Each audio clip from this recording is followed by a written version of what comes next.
किसी नगर में एक मूर्ख राजा राज्य करता था।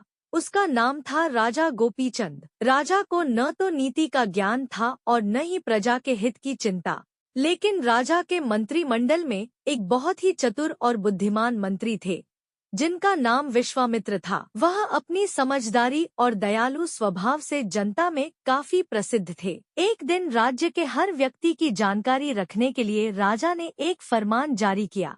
इस अजीब फरमान के अनुसार हर नागरिक को अपने सिर पर एक घंटी बांधकर चलना था, ताकि राजा को पता चल सके कि कोई भी व्यक्ति उसकी अनुमति के बिना राज्य में आया जा रहा है। इस फरमान से नागरिकों में असंतोष फैल गया और सब राजा की मूर्खता पर हंसी उड़ाने लगे। समस्या तब और बढ़ी जब डाकुओं ने इसे अपने लाभ के लिए इस्तेमाल किया। वे घंटी की आवाज का पीछा करते और अकेले व्यक्तियों को लूट लेते। जल्द ही राज्य में आतंक और भय का वातावरण बन गया। मंत्री विश्वामित्र ने जब यह देखा तो वह बहुत चिंतित हुए। उन्होंने राजा के पास जाकर उन्हें इस फरमान के नकारात्मक पहलुओं के बारे में समझाने का निश्चय किया। लेकिन राजा ने कहा, मैंने यह फरमान अपने विवेक से निकाला है। अगर तुम्हें इसमें कोई बुराई दिखाई देती है तो तुम कोई हल निकालो। मंत्री विश्वामित्र ने सोचा और एक योजना बनाई। उन्होंने एक नगरवासी को बुलाया और उसे एक बड़ी झील के पास एक विशाल पेड़ पर घंटी बांधने का आदेश दिया। वह नगरवासी जैसा उसने कहा वैसा किया। अगले दिन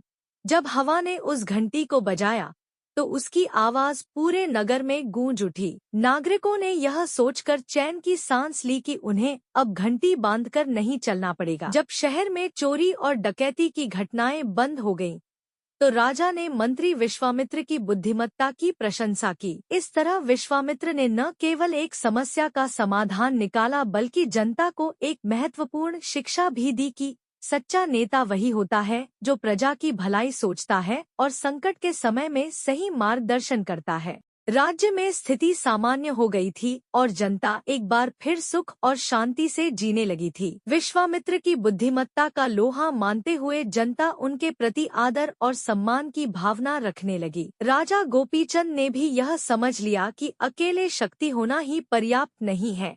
सफल और लोकप्रिय राजा वही होता है जो अपनी प्रजा के दुख दर्द समझ सके और उनके समाधान के लिए कारगर कदम उठा सके। समय बीतता गया और राज्य फलता फूलता रहा। एक दिन राजा गोपीचंद ने विश्वामित्र से कहा, हे मंत्री, मैंने सीखा है कि सत्ता का मूल्य उसके प्रयोग में निहित होता है, न कि उसके दमन में। अब मैं चाहता हूँ कि तुम मेरे राज्य को एक समृद्ध और जीवंत स्थान बनाने में मेरी सहायता करो। विश्वामित्र ने राजा के इस परिवर्तन को सराहते हुए कुछ अच्छी नीतियों का सुझाव दिया। उन्होंने प्रस्ताव रखा कि राज्य में शिक्षा, स्वास्थ्य और कृषि को प्रोत्साहित किया जाए। राजा ने विश्वामित्र के सुझावों को खुले दिल से स्वीकार किया और जल्द ही राज्य में प्राथमिक शिक्षा निःशुल्क कर दी गई।